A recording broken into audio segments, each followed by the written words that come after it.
आज बात करेंगे लड़कियों के एजुकेशन के ताल्लुक से। और अगर कोई भी लड़की पढ़ी लिखी है तो वो माली हालत अपने घर की, अपने ख़ानदान की कैसे बढ़ा सकती है, कैसे माली हालत अपनी अच्छी कर सकती है। और एक गरीब लड़की अगर पढ़ती लिखती है तो उसकी माली हैसियत किस हिसाब से बदलती है और बढ़ती है। आपको मैं एग्जांपल देता हूँ कि अगर कोई एक लड़की है, आप एक नाम ही पकड़ लीजिए कि कोई आयशा नाम की एक लड़की है, किसी गरीब घर की वो लड़की है, लेकिन आयशा गरीब घर की लड़की है, खुद पढ़ती है और पढ़ने के बाद वो एक टीचर बन जाती है। ये मैं आपको एक एग्जाम्पल दे रहा हूँ। और टीचर बनने के बाद वो खुद पढ़ी लिखी है और टीचर बन जाती है, उसको नौकरी मिलती है और वो पढ़ाती है, और पढ़ाने के बाद जो पैसे मिलते हैं उससे अपने घर वालों की मदद करती है और अपने भाई बहनों को भी वो पढ़ाती है। इस तरह से वो जो घर की माली हैसियत रहती है उसमें भी वो मददगार साबित होती है। आज हमारे समाज में एजुकेशन जो लड़कियों के लिए है उसके ऊपर पैसा लगाना लोग फजूल और फालतू समझते हैं, जबकि अननेसेसरी चीज़ों में पैसा बहुत ज़्यादा खर्च कर देते हैं। सबसे बेस्ट इन्वेस्टमेंट है कि आप लड़कियों की एजुकेशन पे इन्वेस्ट करिए, इसलिए कि लड़कियों की एजुकेशन पे अगर आप इन्वेस्ट करते हो तो वो लड़कियां रिटर्न में बहुत कुछ दे सकती हैं। आप कहते हैं कि माँ का जो बच्चे का जो पहला मदरसा होता है वो माँ की गोद होती है। माँ की गोद, अगर वो माँ पढ़ी लिखी है और समझदार है तो बच्चे को इसी तहजीब देगी, वैसा एजुकेशन देगी, वो उसी हिसाब से बच्चे को पालेगी, बड़ा करेगी कि वो बच्चा आगे जाके कुछ अच्छा करेगा। और अगर एक जाहिल माँ है तो वो बच्चों की तरबियत नहीं कर पाएगी, उसको तहजीब नहीं सिखा पाएगी, तो समाज के अंदर उसका किसी भी तरह का कोई योगदान नहीं होएगा। तो एजुकेशन बहुत ज़रूरी है। मैं इसमें कुछ मिसालें भी दूंगा। ज्योतिबाई फुले ये इंडिया की सबसे पहली एजुकेशन टीचर थी जो कि पढ़ाती थी, लड़कियों का स्कूल इन्होंने चालू किया था। और इन्हीं की सहेली थी फातिमा शेख। फातिमा शेख का जो जन्म है 9 जनवरी 1831 के हुआ, 1831 को इनका जन्म हुआ था। और ये भी ज्योतिबा फुले जो थी इनकी सहेली थी। और ज्योतिबा फुले ने जब अपना स्कूल चालू किया तो फातिमा शेख जो थी इन्होंने उनको उसमें मदद की थी और इन दोनों सहेलियों ने मिलकर एजुकेशन का बहुत अच्छा सिस्टम लड़कियों के लिए चालू किया था। आज हमारे देश में जो हम देखते हैं तो लड़कियों के नाम पे जो हमारी सरकारें हैं इतना बेवकूफ़ बनाती हैं। कोई बोलेगा हम साइकिल दे देंगे, अरे साइकिल दोगे क्या होगा, वो चल के जा सकती हैं, बस में जा सकती हैं, रिक्शे में जा सकती हैं, लेकिन आप साइकिल देते हो तो साइकिल से उसका क्या हासिल होने वाला। आप उन लड़कियों को इतना पैसा दो कि वो पढ़ सकें, लिख सकें, आगे बढ़ सकें, और वो जब पढ़ेंगी लिखेंगी आगे बढ़ेंगी तो वो खुद साइकिल खरीद सकती हैं। आप लड़कियों को भीख देते हो, तो कोई कहता है मैं 1000 रुपया दूंगा, कोई कहता है 1500 दूंगा, कोई बोलता है 2000 दूंगा, कोई बोलता है 3000 दूंगा। ये क्या है? हमारी देश की लड़कियां हैं, ये कोई भिखारी नहीं है कि आप उनको भीख दे रहे हो। लाडली बहन है, ये दीदी, वो ये दीदी योजना है, पता नहीं कौन कौन सी दीदी योजना है।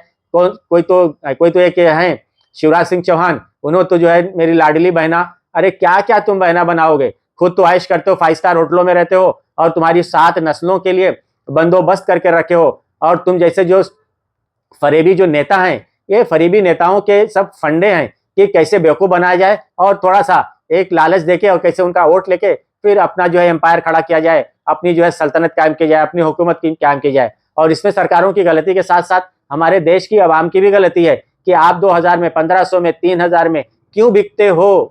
कौन क्यों बिकने की जरूरत है? आप मुंह खोल के मांग नहीं सकते हो? ये पैसा हम तुम्हारे मुंह पे मारते हैं, नेताओं के मुंह पे मारो, और मुंह पे मारने के बाद आप शान से बोलो हमको ये नहीं चाहिए। आप एजुकेशन का बजट बढ़ाओ, एजुकेशन का बजट बढ़ेगा और उसमें खास करके लड़कियों के एजुकेशन का बजट बढ़ना चाहिए। और लड़कियों के एजुकेशन का जब बजट बढ़ेगा और लड़कियां पढ़ेंगी लिखेंगी आगे बढ़ेंगी तो वो लड़कियां बहुत आगे जाएंगी, और सिर्फ खुद नहीं आगे जाएंगी, अपने पूरे खानदान को, पूरी फैमिली को, अपने आसपास के लोगों को लेके भी बहुत आगे जाएंगी। ये जरूरत आज हमारे देश को। हमारी जो हुकूमतें हैं ये क्या करती हैं? एजुकेशन का जो बजट है वो कम कर दिया, जो स्कॉलरशिप जाती थी वो बंद कर दिया। अगर बच्चे पढ़ेंगे लिखेंगे नहीं तो आगे कैसे बढ़ेंगे? और ये सरकारों की बहुत बड़ी चाल है, सबको समझने की जरूरत है। ये सरकार चाहती ही नहीं कि एजुकेशन में बच्चे हमारे आगे बढ़ें, इसलिए कि अगर हमारा देश पढ़ा लिखा हो जाएगा तो इन जाहिल नेताओं की जाहिलियत की वजह से जो देश बर्बाद हो रहा है, अगर नई नस्ल पढ़ ली लिख ली और आगे बढ़ी तो इनसे जब हिसाब मांगेगी तो इनकी कब्र खोद कर भी हिसाब निकालेगी, उसकी मिट्टी से भी हिसाब पूछेगी कि तुमने हमारे देश को बर्बाद किया, कहां से कहां पहुंचा दिया। जब तक हमारे देश की जनता ये जागेगी नहीं, ये देश के जो नेता हैं ये हमारे देश को बर्बाद करते रहेंगे। एक इंटरनेशनल में आपको रिपोर्ट बताता हूं, इंटरनेशनल रिपोर्ट, कि अगर औरतों को मर्दों के बराबर चांस मिले, मौका मिले, तो दुनिया की जो इकोनॉमी है, इंटरनेशनल पूरी दुनिया की जो इकोनॉमी है वो 28 ट्रिलियन बढ़ सकती है। कितना? 28 ट्रिलियन। अगर औरतों को बराबर चांस मिले काम करने का तो पूरी दुनिया की इकोनॉमी बढ़ सकती है। एक एग्जांपल मैं आपको और दूंगा, रवांडा में 1994 को नस्ल खुशी हुई थी, जिनोसाइड।